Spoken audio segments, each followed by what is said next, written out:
ہوا و ابو بکر، آپ کے ساتھ ابو بکر ہیں،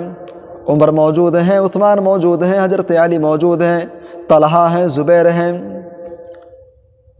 صحابی رسول حضرت ابو ہریرہ رضی اللہ تعالیٰ عنہ کا بیان ہے کہ اچانک فتحرکت الصخرہ، اچانک ایسا ہوا، ہم نے محسوس کیا، ہم نے یہ دیکھا کہ وہ حرا نامی پہاڑی، اس کے اندر حرکت پیدا ہو گئی، اس کے اندر جنبش پیدا ہو گئی، وہ پہاڑی ہلنے لگی، اس کے اندر حرکت پیدا ہو گئی۔ فتحرکت الصخرہ، وہ پہاڑی ہلنے لگی۔ اللہ کے نبی صلی اللہ علیہ وسلم نے جب یہ منظر دیکھا، آپ نے کہا اے حرا، اے حرا، تو اپنی جگہ پر تو ساکن رہ، تو اپنی جگہ پر تو ٹھہری رہ، اس لیے کہ وما علیک الا نبی او صدیق او شہید۔ اے حرا، آج تیری پشت کے اوپر آج اس کائنات کا نبی کھڑا ہے، یا تو صدیق کھڑا ہے، یا پھر شہدائے کرام اس تیرے پشت کے اوپر موجود۔ السلام علیکم ورحمۃ اللہ وبرکاتہ۔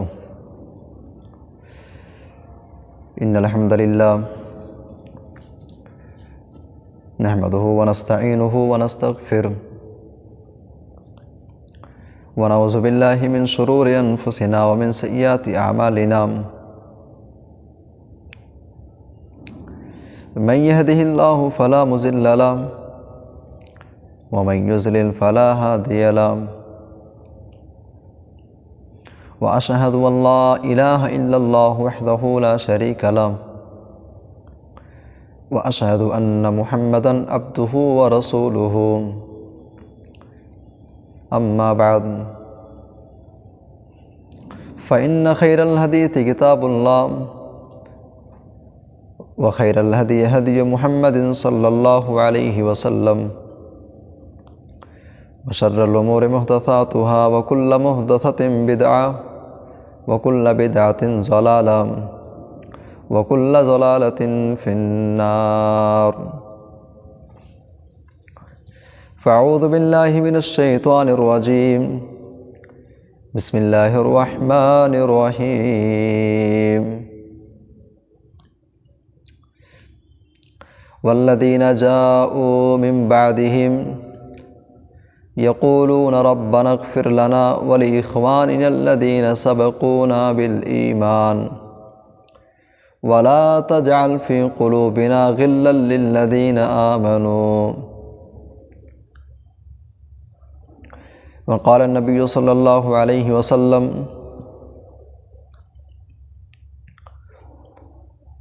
عن ابی ہریرہ رضی اللہ عنہ ان رسول اللہ صلی اللہ علیہ وسلم کان علی حراء هو وابو بکر وعمر وعثمان وعلی وطلحہ والزبیر، فتحرکت الصخرہ فقال اهدى فما عليك إلا نبي أو صديق أو شهيد، رواہ مسلم۔ زندگی دی ہے تو جینے کا ہنر بھی دینا، دین کی راہ میں توفیق سفر بھی دینا، گفتگو تو نے سکھائی ہے کہ میں گونگا تھا، ارے گفتگو تو نے سکھائی ہے کہ میں گونگا تھا، میں جو بولوں گا تو باتوں میں اثر بھی دینا۔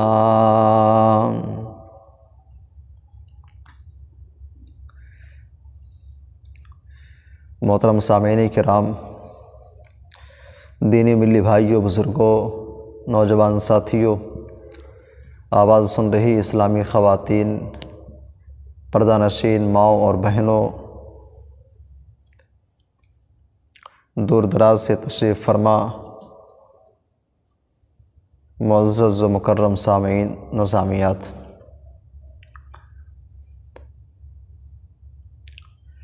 اللہ تبارک و تعالیٰ کے فضل و کرم سے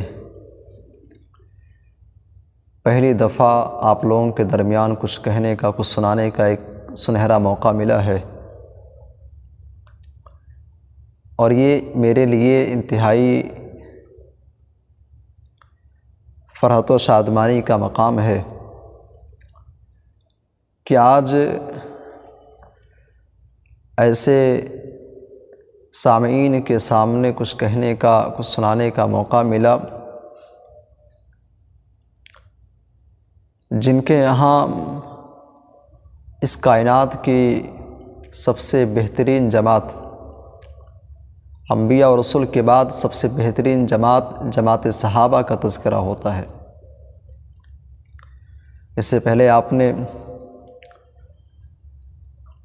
حضرت ابوبکر صدیق رضی اللہ تعالیٰ عنہ کی سیرت، ان کی سوانح حیات سماعت فرمایا۔ اس کے بعد عمر فاروق رضی اللہ تعالیٰ عنہ کی زندگی کے حالات اور ان کے کارنامے آپ کے سامنے بیان کیے گئے۔ بعدہ عثمان غنی رضی اللہ تعالیٰ عنہ کی سیرت طیبہ آپ کے سامنے بیان کی گئی، اور اس کے بعد چوتھے خلیفہ داماد رسول حضرت علی رضی اللہ تعالیٰ عنہ کی سیرت آپ کے سامنے بیان کی گئی۔ حضرت علی رضی اللہ تعالیٰ عنہ کی سوانح حیات بیان کرتے ہوئے آپ کے سامنے ان کی شہادت تک کا تذکرہ کیا گیا، اور مجھے اس بات کا مکلف بنایا گیا، مجھ سے بات کہی گئی کہ آپ کو اس کے بعد، یعنی حضرت علی رضی اللہ تعالیٰ عنہ کی شہادت کے بعد جو مراحل اسلامی سلطنت کے اندر پیش آئے، حضرت علی رضی اللہ تعالیٰ عنہ کے شہید ہو جانے کے بعد جو حالات، جو واقعات رونما ہوئے، اس پر آپ کو گفتگو کرنی ہے۔ قرآن حکیم سے ایک آیت، سورہ حشر آیت نمبر 10 میں نے آپ کے سامنے تلاوت کیا ہے، اور صحیح مسلم کی ایک حدیث، آئیے انہی کے ذریعے سے بات کو آگے بڑھاتے ہیں۔ سورہ حشر کے اندر اللہ تبارک و تعالیٰ نے ایمان والوں کو بشکل خبر حکم دیتے ہوئے ارشاد فرمایا۔ آیت کریمہ پر اگر بظاہر غور کیا جائے تو معلوم ہوتا ہے کہ وہ خبر ہے، لیکن خبر کی شکل میں اللہ تبارک و تعالیٰ نے اہل ایمان کو حکم دیا ہے، اور حکم کیا ہے؟ والذین جاؤوا من بعدہم یقولون ربنا اغفر لنا ولاخواننا الذین سبقونا بالایمان۔ اے لوگو، اگر اسلام لانے کے بعد، لا الہ الا اللہ محمد رسول اللہ پڑھنے کے بعد جب تم اسلام میں داخل ہو گئے ہو، تمہارے دل کے اندر اسلام، تمہارے دل کے اندر قرآن و سنت، تمہارے دل کے اندر اللہ اور اس کے رسول کی باتیں پیوست ہو چکی ہیں، والذین جاؤوا من بعدہم، اسلام لانے کے بعد تمہارے اوپر جہاں بہت ساری چیزیں عائد ہوتی ہیں، بہت ساری ذمہ داریاں تمہارے اوپر عائد ہوتی ہیں، انہی میں سے ایک ذمہ داری یہ بھی عائد ہوتی ہے، یقولون ربنا اغفر لنا ولاخواننا الذین سبقونا بالایمان۔ 5 وقت کی نماز پڑھتے ہو، تہجد کی نماز پڑھتے ہو، جب تم اپنے لیے، اپنے بال بچوں کے لیے، اپنے کنبے قبیلے والوں کے لیے اور اپنے قریبی رشتہ داروں کے لیے جب تم مغفرت کی دعائیں کرتے ہو، یقولون ربنا اغفر لنا، جس گھڑی تم اپنے لیے اور اپنے آپ کے لیے تم دعائیں کرتے ہو، تو اس موقع پر تمہاری ذمہ داری یہ بنتی ہے کہ تم اپنے ایمان والے بھائیوں کے حق میں دعائیں کرو، اپنے ایمان والے بھائیوں کے لیے مغفرت کی دعا کرو۔ ربنا اغفر لنا ولاخواننا الذین سبقونا بالایمان، اللہ سے دعا کرو کہ اے اللہ ہمارے وہ ایمان والے بھائی جو دنیا سے جا چکے ہیں، جو دنیا سے رخصت ہو چکے ہیں، اے اللہ تو ان کی مغفرت فرما، چاہے وہ صحابہ کرام کی جماعت ہو، چاہے وہ تابعین کی جماعت ہو، چاہے وہ تبع تابعین کی جماعت ہو، اے اللہ جو ہمارے ایمان والے بھائی اس دنیا سے جا چکے ہیں، اے اللہ تو ان کی مغفرت فرما، اے اللہ تو ان کے اوپر اپنے رحمتیں نچھاور فرما، اے اللہ تو ان کو اپنے رحمت کے سائے میں لے لے، اے اللہ تو ان کے اوپر اپنے رحمتوں کی رحمتوں کی برکھا برسا دے۔ وَلَا تَجْعَلْ فِي قُلُوبِنَا غِلًّا لِلَّذِينَ آمَنُوا، اے اللہ ہمارے ایمان والے بھائیوں کے خلاف، ان کے خلاف ہمارے دل کے اندر کسی بھی قسم کی کوئی دشمنی، کسی بھی قسم کا کوئی کینہ، کسی بھی قسم کا کوئی کینہ کپٹ ہمارے دل کے اندر پیدا نہ ہونے پائے۔ وَلَا تَجْعَلْ فِي قُلُوبِنَا غِلًّا لِّلَّذِينَ آمَنُوا، اے اللہ ہمارے ایمان والے بھائی، چاہے وہ صحابہ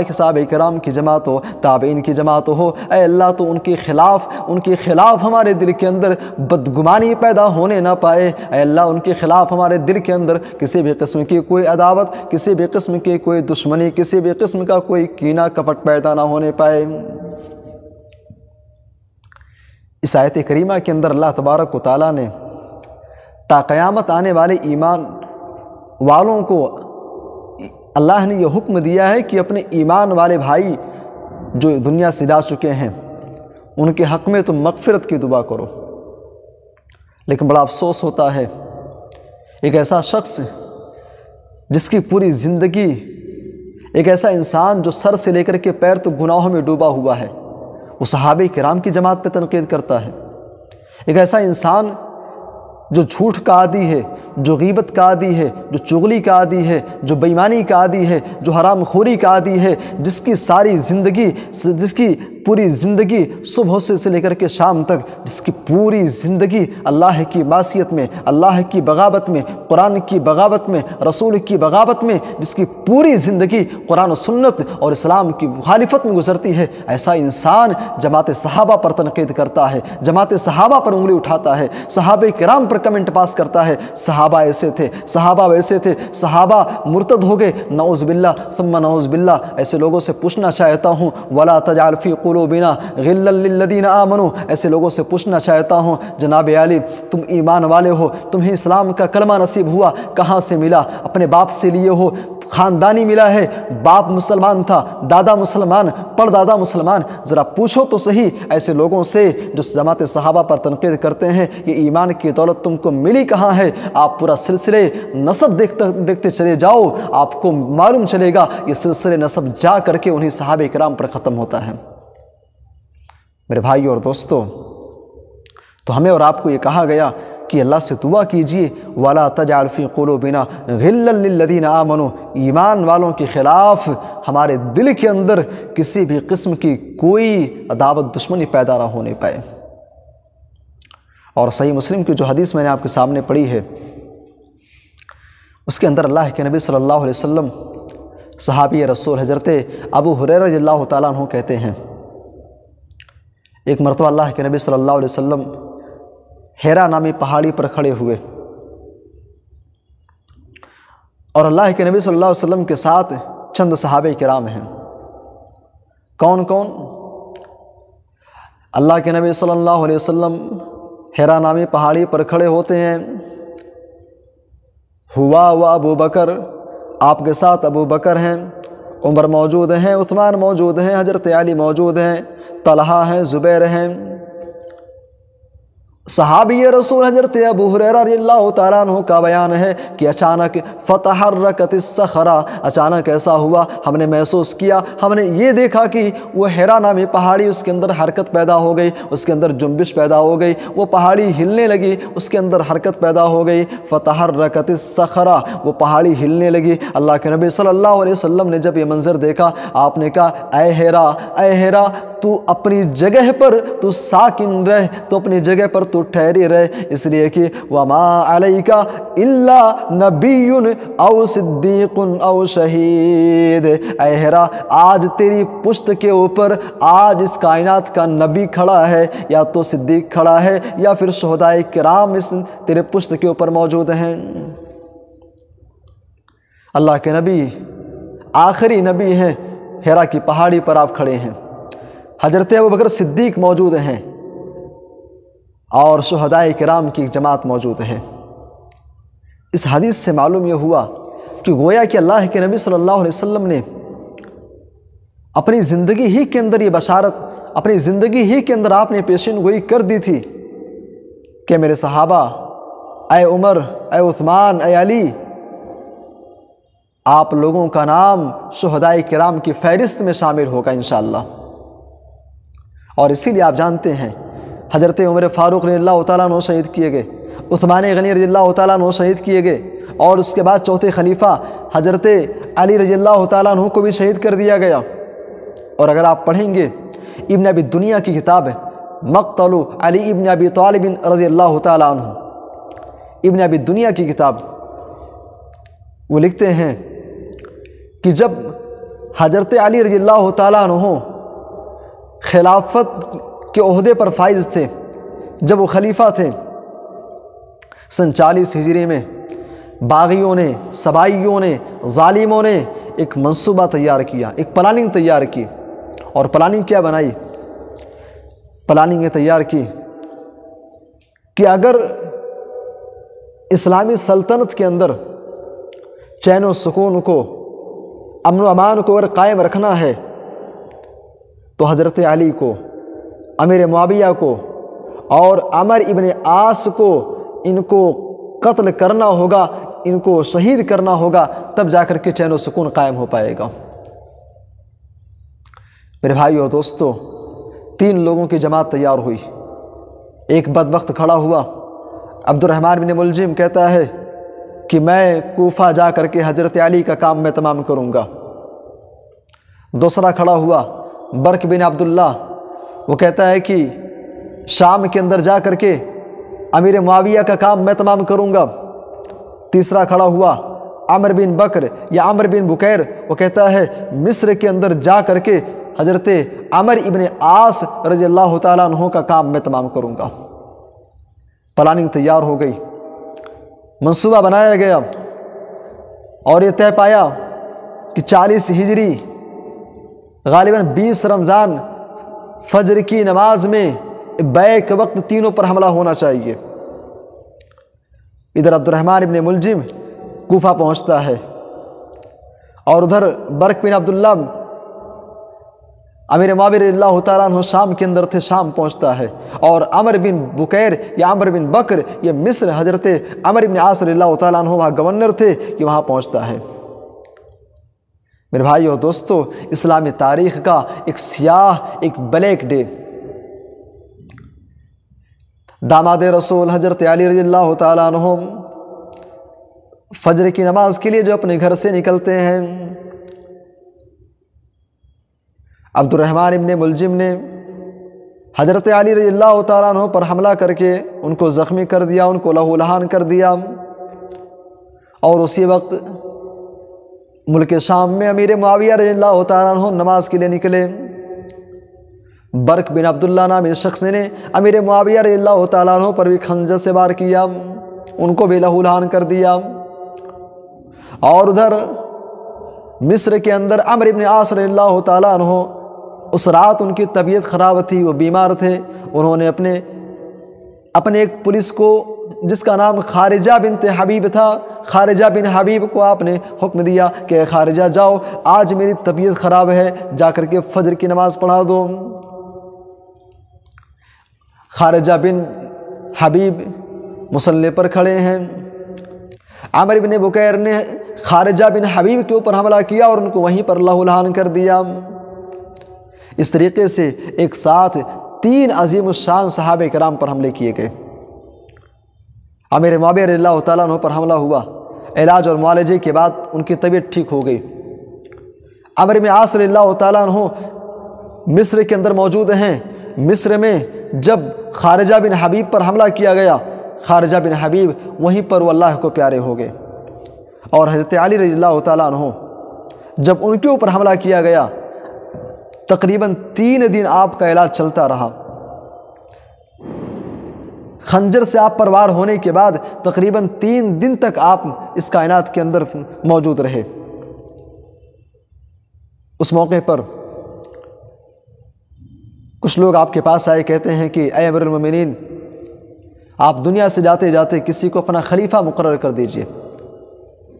آپ کے بعد ہم کس کے ہاتھ پر بیعت کریں، کس کو اپنا خلیفہ بنائیں، آپ اپنا کوئی جانشین مقرر کر دیجئے تاکہ آپ کی وفات کے بعد ہم اس کو اپنا خلیفہ بنا لیں۔ حضرت علی رضی اللہ تعالیٰ عنہ نے خلیفہ مقرر کرنے سے انکار کر دیا، اور مورخین لکھتے ہیں اس موقع پر حضرت علی رضی اللہ تعالیٰ عنہ نے اپنے بڑے بیٹے حسن ابن علی ان کو بلایا اور کہا، میرے بیٹے، میرے بعد امیر معاویہ سے بیعت کر لینا کسی بھی قسم کی کوئی خانہ جنگی نہ ہونے پائے۔ اور اس کے بعد پھر سن 40 ہجری میں حضرت علی رضی اللہ تعالیٰ عنہ اس دار فانی سے کوچ کر گئے۔ اس کے بعد قیس ابن سعد نے حضرت علی کی وفات کے بعد حضرت حسن نے اپنے والد محترم کی نماز جنازہ پڑھائی، اور تجہیز و تکفین سے فارغ ہونے کے بعد قیس ابن سعد نے حضرت حسن رضی اللہ تعالیٰ عنہ کے ہاتھ پر جا کر کے بیعت کیا، اور ایک بہت بڑی جماعت نے حضرت حسن رضی اللہ تعالیٰ عنہ کے ہاتھ پر بیعت کر کے ان کو اپنا خلیفہ بنا لیا۔ اور ادھر کوفہ کی وہ اوباش، عراق کے وہ بدماش، وہ سبائی، وہ ظالم جو حضرت عثمان غنی رضی اللہ تعالیٰ عنہ کی شہادت میں جن کا اہم کردار تھا، وہ ظالم، وہ باغی جو حضرت علی رضی اللہ تعالیٰ عنہ کو شہید کرنے میں جن کا ایک اہم کردار، ایک اہم رول رہا، حضرت حسن رضی اللہ تعالیٰ عنہ کے پاس خط و کتابت کا سلسلہ چالو ہوتا ہے۔ کہنے لگے، اے نواز رسول حسن ابن علی، ہم آپ کے ساتھ تیار ہیں، جان کی ضرورت پڑی تو جان دیں گے، مال کی ضرورت پڑی مال دیں گے، ہر اعتبار سے، ہر طریقے سے ہم آپ کے ساتھ ہیں، چلیے نکلیے میدان میں آئیے، ہم اور آپ مل کر کے امیر معاویہ کا سامنا کرتے ہیں، شام کے اندر امیر معاویہ سے جنگ کرتے ہیں۔ حضرت حسن رضی اللہ تعالیٰ عنہ ایک بہت بڑی جماعت لے کر کے نکلے، اور ایک مقام پر سب کو اکٹھا کر کے حضرت حسن رضی اللہ تعالیٰ عنہ نے مشورہ کیا، کھڑے ہوئے تقریر کیا، کہا اے لوگوں، تم نے اس بات پر بیعت کیا ہے، تم لوگوں نے میرے ہاتھ پر اس شرط کے ساتھ بیعت کیا ہے کہ جس سے میں جنگ کروں گا تم اس سے جنگ کرو گے، اور جس کے ساتھ میں صلح کروں گا تم بھی اس کے ساتھ صلح کر لو گے۔ حضرت حسن رضی اللہ تعالیٰ عنہ نے جیسے ہی جملے کہے، عراق کے ان اوباشوں نے، ان بدماشوں نے اسلام کا، مسلمانوں کا لبادہ اوڑھ کر کے جو مسلمانوں کی صفوں میں داخل تھے، انہوں نے بھانپ لیا کہ حضرت حسن ابن علی یہ حضرت معاویہ سے صلح کرنا چاہتے ہیں۔ میرے بھائی اور دوستو، چنانچہ انہوں نے حضرت حسن رضی اللہ تعالیٰ عنہ کے اوپر بھی حملہ کیا، ان کو بھی زخمی کیا، نیزے وغیرہ کے ذریعے سے ان پر بھی وار کیے گئے۔ حضرت حسن رضی اللہ تعالیٰ عنہ کسی بھی طریقے سے وہاں سے نکلے، اور اس کے بعد پھر ایک تفصیل کا واقعہ ہے، امیر معاویہ رضی اللہ تعالیٰ عنہ نے اور ان کے درمیان پھر صلح مصالحت کی بات ہوئی، صلح ہو گئے۔ صلح ہونے کے بعد امیر معاویہ رضی اللہ تعالیٰ عنہ اور حسن ابن علی رضی اللہ تعالیٰ عنہ دونوں کے دونوں کوفہ میں داخل ہوئے۔ حضرت حسن رضی اللہ تعالیٰ عنہ جامع مسجد کے اندر تشریف لے جاتے ہیں، وہ مسجد جس کو حضرت علی رضی اللہ تعالیٰ عنہ نے تعمیر کرایا تھا، اس مسجد کے اندر پہنچتے ہیں۔ حضرت حسن کہتے ہیں کہ اے لوگوں، میں نے امیر معاویہ رضی اللہ تعالیٰ عنہ کی خلافت کو تسلیم کر لیا ہے، ان کے ہاتھ پر بیعت کر لی ہے، خلافت ان کے سپرد کر دیا ہے، تم بھی ان کے ہاتھ پر بیعت کر لو۔ اور اس کے بعد حسن ابن علی رضی اللہ تعالیٰ عنہ اپنے چھوٹے بھائی حسین کے پاس جاتے ہیں، اور اپنے چھوٹے بھائی کو لے کر کے آتے ہیں، کہتے ہیں کہ اے میرے بھائی، میں نے امیر معاویہ کے ہاتھ پر بیعت کر لیا ہے، تم بھی بیعت کر لو۔